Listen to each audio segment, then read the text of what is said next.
Good day, everyone. My name is Rani Bidakula, and I will be the first reporter of Group 5. Our topic is all about working capital and cash management. Objectives: to define and understand the components of working capital, to learn methods for effectively managing cash inflows and outflows, to analyze and optimize the use of cash discounts, to determine the optimal transaction size for cash management, to explore different strategies for accelerating the collection of funds and extending cash disbursement. First is controlling cash flows. Controlling the cash flows is the main objectives of cash management. Through the years, firms and finance partners alike have been finding ways and means to maximize the use of cash. Maximizing the use of cash means minimizing cash outflows and maximizing cash inflows. So controlling cash flows is super important sa cash management. It's all about making sure na tama ang pagpasok at paglabas ng pera sa company. The main goal here is to maximize the use of cash. In short, less gastos or cash outflows and more kita or income or cash inflows. Over the years, business have been finding ways para maging efficient sila sa paggamit ng cash. Kasi kapag hindi maayos ang cash flow, mahirap magbayad ng obligations like bills, salaries, at loans. Pero kapag controlled, the company stays financially stable and can even grow.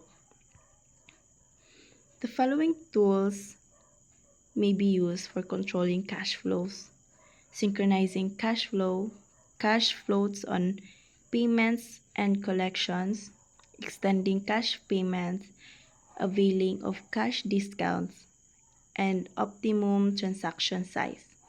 First is synchronizing cash flows.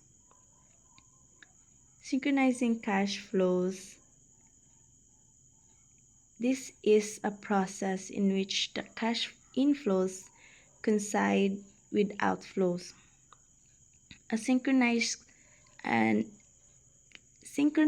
cash flow is highly dependent on an accurate forecast of inflows and outflows. A more accurate forecast helps the firm minimize its cash balance since it can immediately determine the time when cash will actually be needed. Synchronized cash flow is a process kung saan ang cash inflows, pera na pumapasok, ay naka-align sa cash outflows, pera na lumalabas. Kapag synchronized ang cash flow, the company can easily see when and how much cash is needed. As a result, there will be less borrowing kasi alam ng company kung kailan sila mangangailangan ng pera.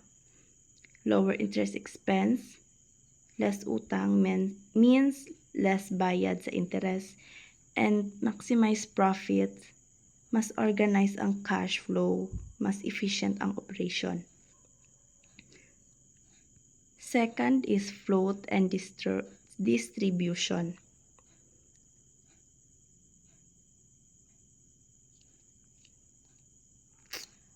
Float and distribution talks about the difference between a company's book balance and its actual balance at a certain point in time. These differences are called floats, and they happen mostly when payments are made through checks. When a company issues a check to pay someone, there's a time gap between when the check is written and when the money is actually taken out of the company's bank account. The gap is called float days. During this time, the company's records already show the payment, but the bank balance hasn't changed yet because the check is still being processed. For example, if a company issues a check today but the payee deposits it 3 days later, Those 3 days are float days. There are factors that cause delays or the check may not be deposited in the bank. Factors like first, misplacement of the check.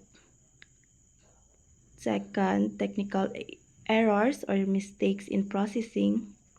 Third, geographical location or checks from far places take longer to clear. Type of check issued. On-us check takes 1 day. Local check takes 3 days. Regional checks takes 5 to 7 days. Out-of-town checks takes 7 to 10 days. A float can be classified into 3 categories. First is mail float. It is from the time when the check is issued hanggang sa matanggap ito ng employee. Second is processing float. It is yung time from when the payee receives the check hanggang sa ma-deposit nila sa bank. Third is clearing float. Yung time when the check is deposited hanggang sa ma-clear ito ng bank at magamit na yung pera. For the issuer of the check, a float gives a considerable advantage to working capital. Extending the clearing of the issued check provides the firm with an additional costless source of short-term financing. On the other hand, the recipient has to think of ways to reduce the float days. Firms that are highly dependent on collection to support their operations have to expedite the clearing of checks. So, a collecting center or agent is basically a strategy na ginagamit ng mga companies to speed up the collection of payment from customers. The goal here is to reduce float, yung delay between the time na nagbayad si customer and the time na nagagamit na ng company yung pera. Instead of customers sending payments directly sa main office, the company will set up collecting centers or partners with banks and other firms na mas malapit sa customers. Customers that send their payments to these centers. Then, the collecting center directly deposits the money sa company's bank account. So the company gets the cash much faster.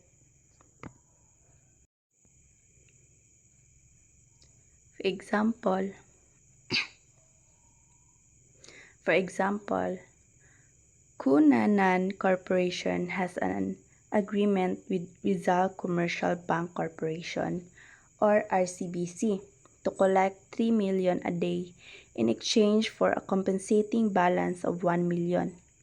The firm with a significant increase in its customer in the area is thinking of canceling the agreement and dividing the service provided by RCBC with ABC Bank. With this plan, RCBC will handle the collection of 2 million with a compensating balance of 800K. On the other hand, ABC Bank will handle the other 1 million collection in exchange for a compensating balance of 700,000. With the planned agreement with the two banks to perform the collection, the firm is expecting to reduce the collection period by 1 day. The firm's rate of return is 9%. Should Cunanan Corporation pursue the division of service between RCBC and ABC Bank? Analysis on the problem is as follows. First is amount of cash collection per day, which is 3 million. The 3 million is given in the problem itself. It represents the total amount of customers' payments collected per day by RCBC for Cunanan Corporation before the plan was implemented. 3 million, so the 3 million times the number of days read on the collection, which is 1 day, and it is equals to 3 million, which is the amount of cash read. Next is the less increased compensating balance. To get which is 500. To get the 500,000, you have to subtract the old total compensating balance and the new total compensating balance. The old total compensating balance was 1 million from RCBC, and the new total compensating balance is 800,000 from RCBC plus 700,000 from ABC, which is equals to 1,500,000. So all total compensating balance 1 million minus the new total compensating balance 1,500,000 is equals to 500,000. So amount of cash read 3 million minus increase in compensating balance 500,000 is equals to increase in cash flow, which is 2,500,000. Next is rate of return, which is 9% or 0.09. Increase in cash flow 2,500,000 times rate of return 0.09 is equals to 225,000, which is the incremental income. Based on the analysis above, Cunanan Corporation should pursue the plan of dividing the service between RCBC and ABC Bank. Despite the increase in compensating balance from 1 million to 1,500,000, 800,000 from RCBC plus 700,000 from ABC, the firm will be able to increase its cash inflow by 2,500,000, resulting to an incremental income of 225,000 per year. Thank you for that, Miss Rani.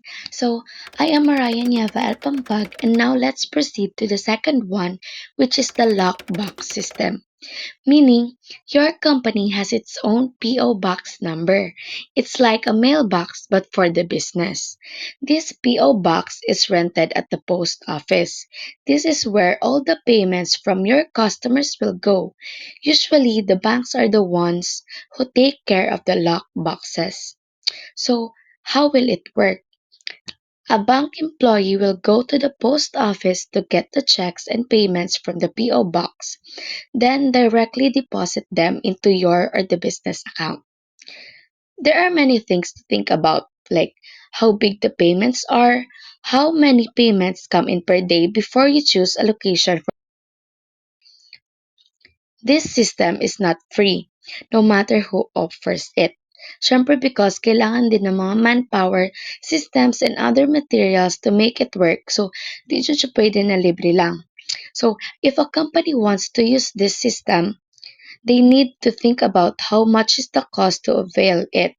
Like, before availing it, they need to compute if the expenses are worth it compared to the benefits they will get. The things you need to think about in the analysis are how much is the service, how fast will the payments be processed? How much are the checks that can immediately become cash, sorry. And how much will you earn because you have cash faster? For the lockbox system to be acceptable, the benefits a company will get should So be we big. have here an example. Cunanan Corporation has average cash receipts of 150,000 pesos per day. Normally, it takes 7 days from the time the check is received for it to be made available as cash. How much cash is tied up? So for us to know how much cash is tied up, we use the average cash receipts per day multiplied by number days of tied up. So we have 150,000 pesos times 7 days, it will be 1,050,000. So another continuation for the example, Knanan Corporation has an average of 7 days to receive and deposit the checks from customers. The owner believes that it takes too long for the firm to use the funds to support its operations. In answer to this problem, a bank offers its service through the use of lockbox system. The banker explains that with the system in place, the expected float time will be reduced to 4 days. The bank charges 10,000 per month for its overhead costs on the service. Should Kunanan Corporation avail the service offered by the bank? How much is the advantage or disadvantage of the lockbox system? Considering the firm's average daily collection of 450,000 pesos and the annual rate of return of 12. So to know if Kunanan Corporation should avail the system or the lockbox system, we should use the cost benefit analysis. So we have here average cash receipts per day amounting to 450,000 pesos and number of days multiplied by number of days cash is freed. We have 3 because 7 days minus 4 days. If you're wondering where did we get the 7 days, it is mentioned earlier in the first example that Kunanan Corporation takes 7 days to turn their payments into cash. So it says the bank says that the flow time will be reduced by 4, so we subtract the 7 days to 4 days. So we will get the amount of cash freed up, which is 1,350,000 pesos. So to get the expected return or the benefit, we multiply the amount of cash freed up to the rate of return, which is 12%. So if 1,350,000 pesos multiplied by 12%, we will get 162,000. So to know if we will avail the lockbox system, we will less the cost of the lockbox system. So the we have the expected return or the benefit of 162,000 less we will get 42,000 as net advantage of availing the lockbox system. Since the net advantage is worth 42,000, then Kunanan Corporation should avail the service offered by the. Now that we are done in lockbox system, let's move on to concentration banking. This is another way of accelerating the collection of funds. A firm doing business over a wide geographical area normally maintains several accounts in different banks. The accounts are used for several reasons, including payroll of employees in different parts of the country or region, payments to the suppliers, receipts of collection from customers, and other transactions that may be accounted as normal operations of the firm. The firm usually improves its total cash balances by collecting its receivable from different regions and electronically concentrating the transfer of funds to one bank or branch. The banks offer this type of service by signing memorandum of agreement where all terms and conditions are stipulated. Normally, banks are required banks require a compensating balance or an average daily balance before So, in shorter terms, concentration banking is a cash management technique used by firms to consolidate funds from various regional banks into a single main bank account, often referred to as a concentration account. This approach simplifies the handling of multiple bank accounts across different locations. Concentration banking involves shifting funds from a set of bank accounts into an investment account, allowing for more efficient investment. It often requires an organization to keep its bank accounts with a single bank to streamline the transfer of One good process. example of concentration banking is the remittances made to the SSS, or the Social Security System, whose main account is being maintained in the RCBC head office in Makati. This government agency has numerous accounts in the different branches of RCBC all over the country. Payment is deposited by individuals to the place where they are geographically located, say in RCBC Baguio branch. This receiving RCBC branch in Baguio in return will transfer the fund collection by debiting its account and crediting the main account of SSS in RCBC head office. It is also possible that the bank of the payee does not have a branch in the place where the payer is located. In this situation, the payer may still be able to pay its obligation by instructing the bank to transfer the funds to the payee's bank. The transfer of funds between the payee's and payer's bank is accomplished through the use of DTCs, or depository transfer checks, or wire. Once collections have been accelerated, the amount of cash freed is immediately invested in the marketable securities or used to pay off short-term obligations. With this investment, the firm is able to generate additional income in the form of interest of the investment. Likewise, if payment on obligation has been made, the firm will be able to minimize its cash outflow due to savings on the interest expense. The revenue obtained is determined by getting the average accounts receivable balance times the month. So, for example, a firm's monthly average cash balances are computed as follows. For the first month, the average cash balance is 25,000. The second month, average cash balance is 30,000. For the third month, average cash balance is 40,000. For the fourth month, the average cash balance is 60,000 with a total of 155,000. So, to get the average cash balance, we will divide 155,000 pesos over 4, which is 4 months. We will get 38,750 pesos. So, if the annual interest rate is at 15%, the monthly return earned on the average cash balance 38,750 pesos times 0.15, or 15% for the annual interest rate, times 30 divided by 360 equals 484.38 pesos.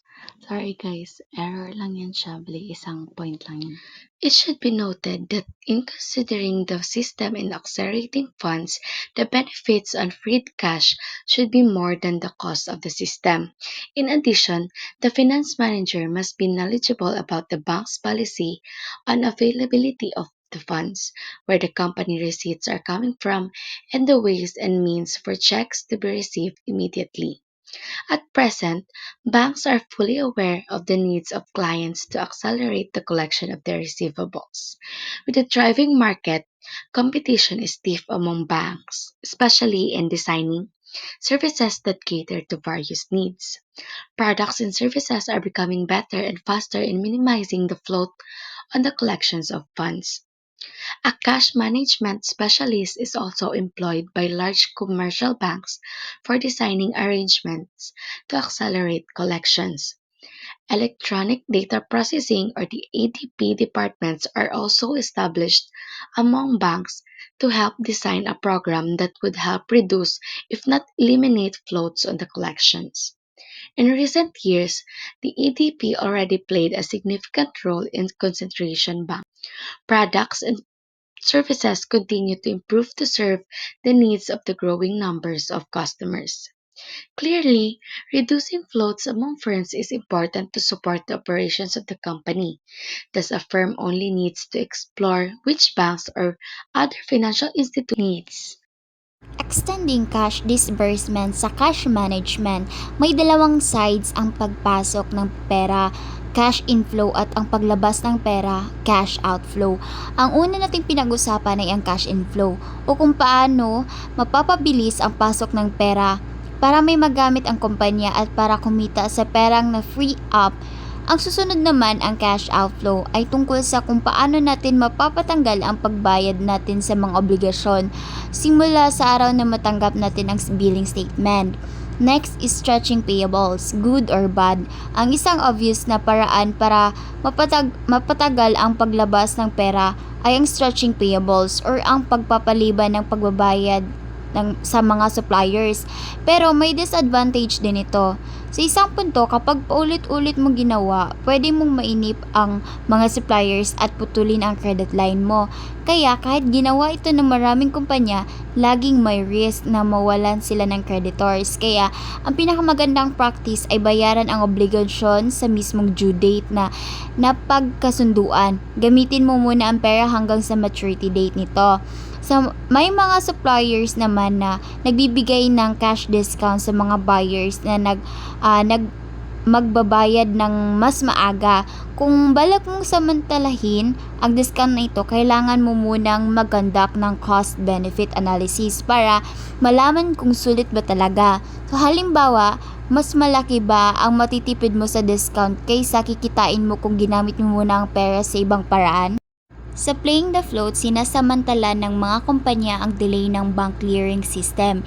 Ibig sabihin, ginagamit muna nila ang pera mula sa mga cheque na ini-issue nila bago pa ito ma-deduct sa account nila. Kaya, nangyayari ito dahil sa delay ng physical na pag-process ng cheque, lalo na kung ang cheque ay mula sa malayong lugar. Ang epekto nito ay magiging negative ang bank balance record ng kumpanya dahil mas marami ang pending ng cheque kaysa sa pera sa bangko. Pero sa totoo, may pera pa ang sila sa account. May tinatawag ding kitting kung saan nagdideposito sila ng cheque para pambayad sa ini-issue nilang cheque pero hindi pa clear yung unang cheque. Ito ay hindi magandang practice at hindi advisable. So, payment by draft. Ang draft ay isang written order mula sa may utang or debtor papunta sa inutangan or creditor. Ito ay nagsasabing kailangan magbayad sa isang specific na oras. Ang draft ay pinapakita muna sa bangko at ito ay nakakapag-delay ng actual na pag-transfer ng pera or auto-debit transfer. Nag-o-offer ang mga bangko ng serbisyo kung saan ang kumpanya ay may savings and current account. Ang mga bayarin ay manggagaling sa current account na automatic na nag-transfer ng pundo mula sa savings. Dahil dito, nanatili sa savings account ang pera. Kumikita pa ng interest. Debit transfer katulad ng auto-debit pero manual itong ginagawa araw-araw. Mano-mano kung mag-transfer ng pera mula sa savings papunta sa current account para sa mga cheque kailangang bayaran.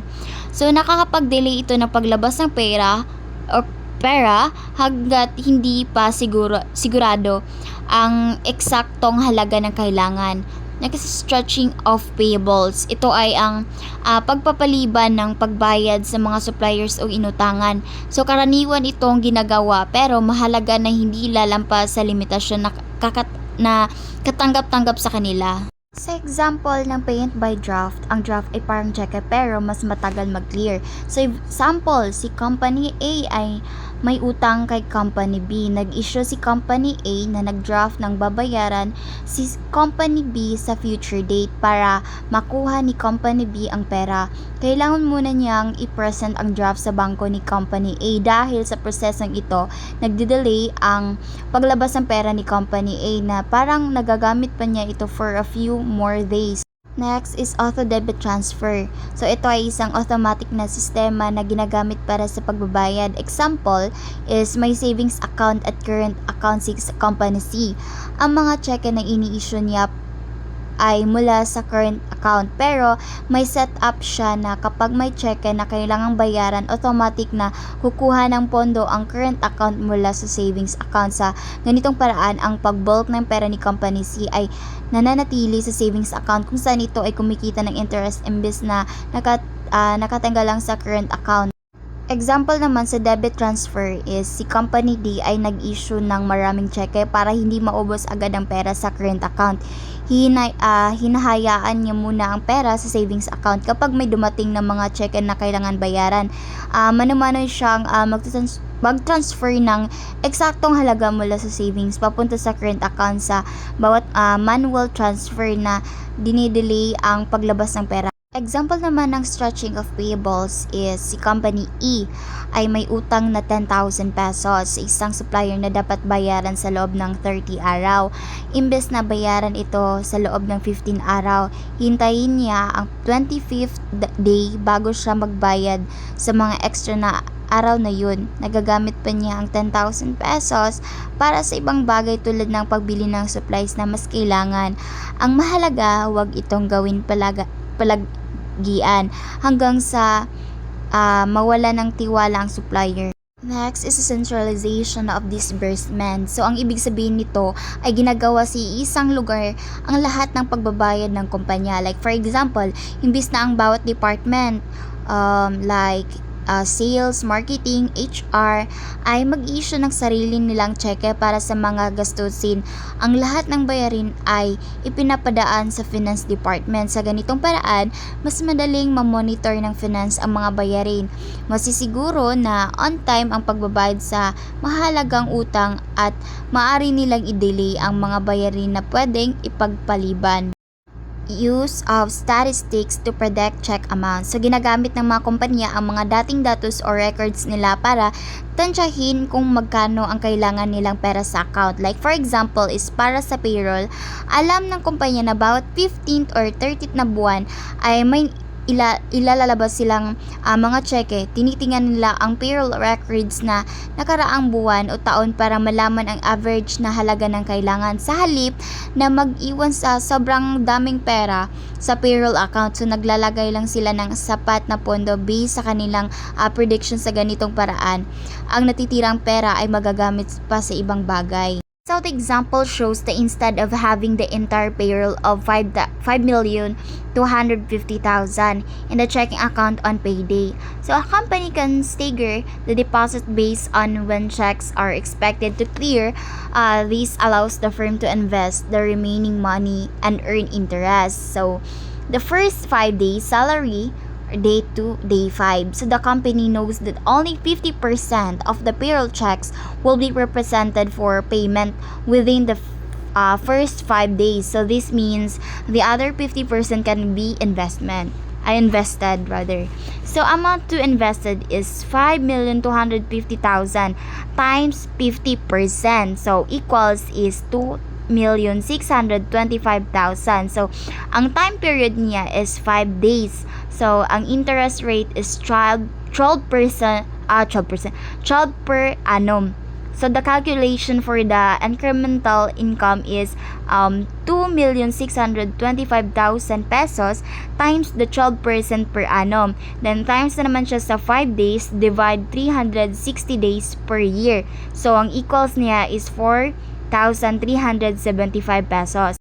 So, next is the day 5 to 10. So, after the 5th day, the remaining balance is 2,625,000 pesos. So, the company knows the another 50% of the total payroll will clear between day 5 and day 10. So, ang amount to be invested is 5,250,000 pesos. I-times siya sa 15%.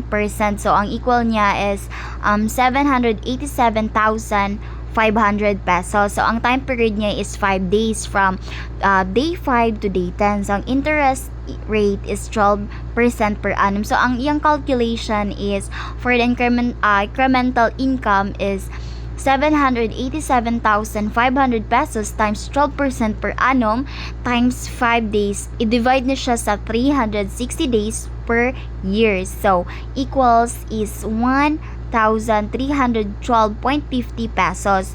Next is the total incremental income naman niya. So, to find the total incremental income, you simply add the income from the two periods. So, 4,375 pesos plus 1,312.50, so equals is 5,687.50. So this demonstrates how a company can use historical data on check clearing to free up cash for short-term investments, so thereby generating additional income.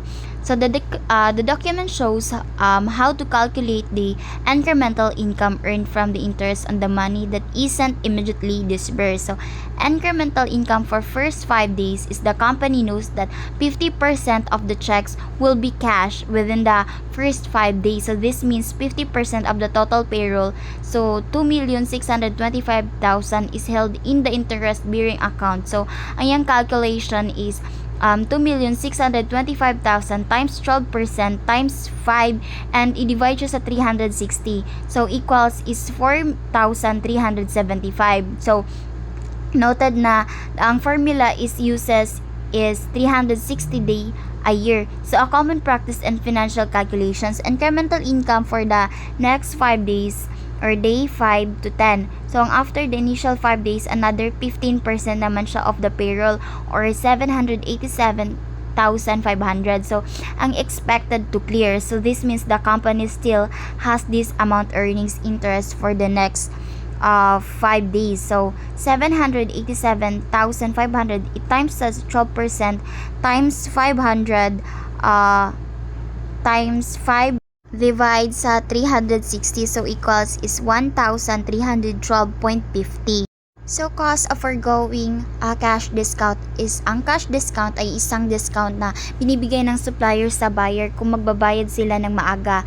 Ang pagbabayad ng maaga ay tinatawag na short-term financing. Kung hindi ka magbabayad ng maaga at hindi mo kukunin ang discount, mayroon itong opportunity cost para sa kumpanya. Ibig sabihin, mayroon kang nawalang pagkakataon para makatipid. Ang credit term ay ang patakaran na binibigay sa customer, kasama rito ang discount percent, ang discount period at ang credit period. So example, kung ang credit term ay 2, 10, net 30, so 2 is equals to 2% discount. Kung ang 10 naman is kung magbabayad ka sa loob ng 10 araw.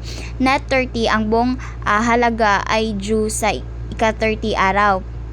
So, ang solving problem is gamit ang formula na binibigay sa image is lulutasin natin ang problem na may 210 net 30 na credit term. So, ang yung formula is cost of discounts is equal discounts percent divide 100% minus discounts times 360. So, ang final due date is minus sa discount period. So, ang given niya is ang discount is 2%, final due date is 30 days. Then, ang discount period is 10 days. So, ang yung solution is i-convert natin ang percent sa decimal. So, ang discounts percent is 0.02. So, ang 100% i-minus sa discounts is equal to 1. So, i-minus sa 0.02. So, equals 0.98. So, i-plug ang value sa formula. So, cost of discounts is equal to 0.02. I-divide sa 0.98. I-times na naman siya sa 360. Then, divide sa 30 minus 10. So, cost of discount is 0.0204 times 360 divide 20. So, cost of discount is 0.0204 times 18. So, cost of discounts is 0.3672. So, i-convert natin ang sagot sa percentage. So, 0.3672 times 100%. So, equals is 36.72. So, ang cost of foregoing i-cash discount ay 36.72. Ibig sabihin, kung hindi ka kukuha ng discount, parang nagbabayad ka ng 36.72% interest para sa dagdag na 20 araw ng credit. So, napakamahal ng paraan ito na pag-utang, kaya mas maganda kung kunin ang cash discount kung mayroon. So, ang cash discount is an incentive offered by a seller to a buyer to encourage early payment of an invoice. So, it is discount on the price if the buyer pays within a specific shorter time frame. So, example is a supplier offers terms of 210 na 30. So, this means a company can take a 2% discount if they pay the invoice within the 10 days. If they don't, the full amount is due in 30 days. Good day, everyone. I am Mary Rose Aninion. Today, I'll be discussing the formula of cash discounts. A cash discount is a reduction offered to buyers if they pay their bills earlier than due date. It's very common in business transactions, especially in credit sales. The formula is cost of discount over 100% minus discount times 360 divided by final due date minus discount period. So, this tells us the annualized cost of not availing the discount. For example, if the credit term is 2/10 and n/30, it means the buyer can avail a 2% discount if they pay within 10 days. If not, they must pay the full amount by the 13th day. So, ibig sabihin, kung may discount na ino-offer, kailangan natin i-compute kung sulit ba nabayaran agad at makuha ang discount o kung mas mabuti na hintayin ang buong due date. Sa madaling salita, kung hindi ka mag-a-avail ng discount, may equivalent na cost o gastos ka rin doon.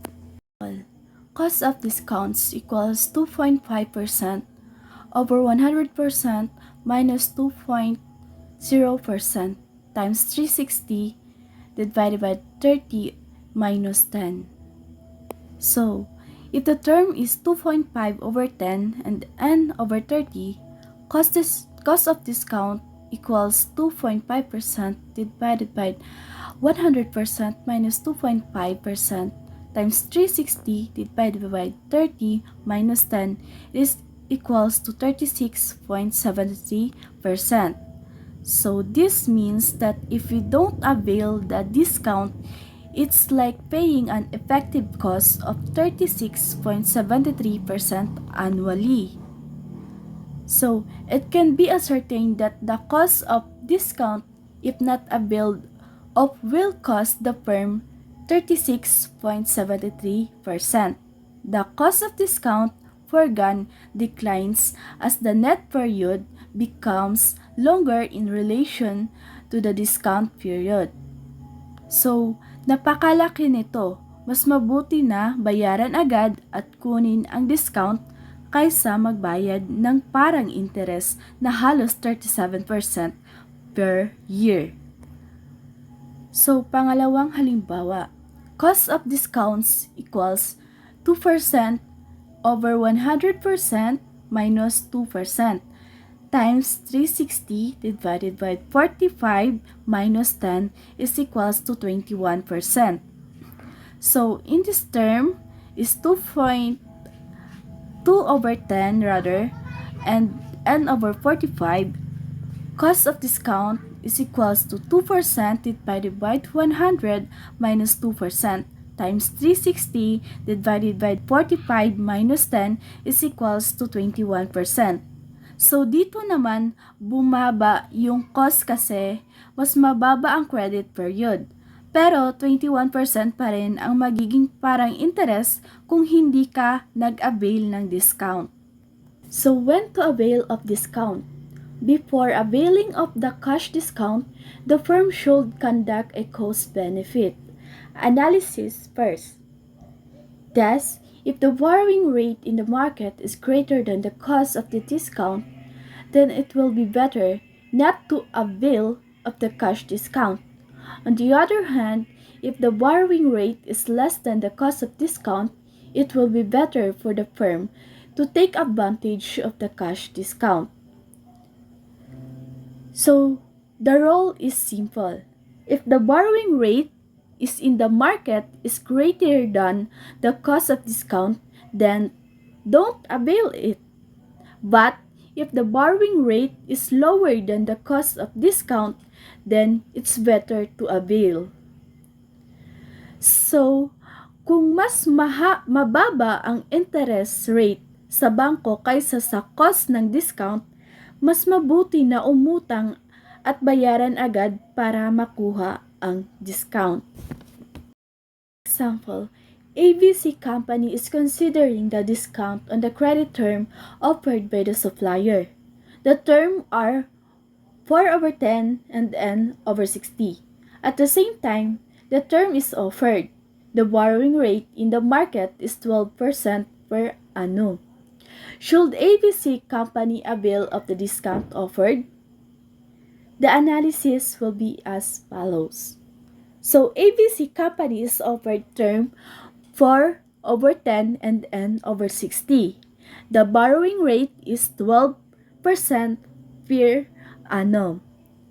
Cost of discount 4% over 100% minus 4% times 360 divided by 60 minus 10 is equals to 30%. Since 12% is less than 30%, ABC should avail the discount. They can borrow at the 12% and still save money. So, kumbaga, mas makakatipid ang kumpanya kung uutang sila at babayaran agad ang supplier para makuha yung 4% discount. Yung savings nila ay 18% net advantage. Since the cost of borrowing is 12%, which is lower than the cost of discount foregone, ABC company should avail of the discount. Thus, the firm may borrow from the bank at the rate of 12% and pay the supplier at a discounted rate. The net advantage of the firm from the discount is 18%. 30% minus 12%. So, determination of optimal transaction size. Now, let's move to the Baumol model for cash management. William J. Baumol applied the economic order quantity or EOQ concept to cash management. The idea is to balance between transaction costs and opportunity costs. So, transaction costs are the fixed costs when buying or selling securities or withdrawing cash, while opportunity costs are the lost interest income when cash is idle. The formula for relevant costs is relevant cost is equals to FC times CR divided by MS plus I times MS divided by 2, where MS is marketable securities sold each time, FC is for fixed transaction costs, CR is for cash requirement, and I is for interest rate. So the optimal transaction size is MS is equals to square root of 2 times FC times CR divided by the interest rate. So, sa madaling salita, kailangan hanapin ng kumpanya yung tamang laki ng withdrawal or transactions para pinakamababa ang total cost. Ibig sabihin, balance yung gastos sa pag-withdraw at yung interest na mawawala kung sobrang laki ang hawak ng na cash. Optimal transaction size is MS is equals to square root of 2 times FC times CR divided by the interest. So example, Astra Corporation expects a cash requirement of 5 5,000 over a 1-month period in which cash is expected to be paid constantly. The opportunity interest rate is 15% per annum. The transaction cost associated with each borrowing or withdrawal is 75. So Astra Corporation expects a cash requirement of 5,000 per month.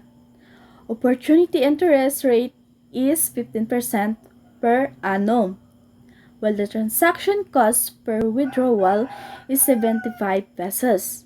Solution: MS equals to the square root of 2 times 75 times 5,000 divided by 0.15 divided by 12. So the MS is equals to 7,746. So the company should withdraw 7,746 every time. So ibig sabihin, tuwing magwi-withdraw ang kumpanya, dapat 7,746 para pinakamura ang magiging total cost nila. Average cash balance is MS divided 2 is equals to 7,746 divided 2 is equals to 3,873. On average, nasa 3,873 ang hawak na cash. So for the total relevant cost equals 75 times 5,000 divided by 7,746 plus 0.15 divided by 12 times 7,746 divided by 2 is equals to 48.41 plus 48.41 is equals to 96.82 pesos. So the decision: if the company withdraws more, the opportunity cost rises. If it withdraws less, the transaction cost rises. The lowest relevant cost is at 96.82 pesos. Kaya, ang pinaka-ideal na gawin ng kumpanya ay mag-withdraw ng 7,746 kada transaction. Kung mas mababa o mas mataas dito, lalampas ang gastos kaysa 96.82 pesos. So, to summarize, the formula of cash discounts help us decide whether to avail or early payment discounts by comparing them with borrowing costs. Meanwhile, Baumol's model gives us the optimal transaction size to minimize total costs in cash management. So, sa madaling salita, pareho silang tumutulong sa kumpanya para makatipid. Ang una ay sa pagbabayad ng utang at ang pangalawa ay sa tamang paghawak ng cash. Yun lang po at maraming salamat.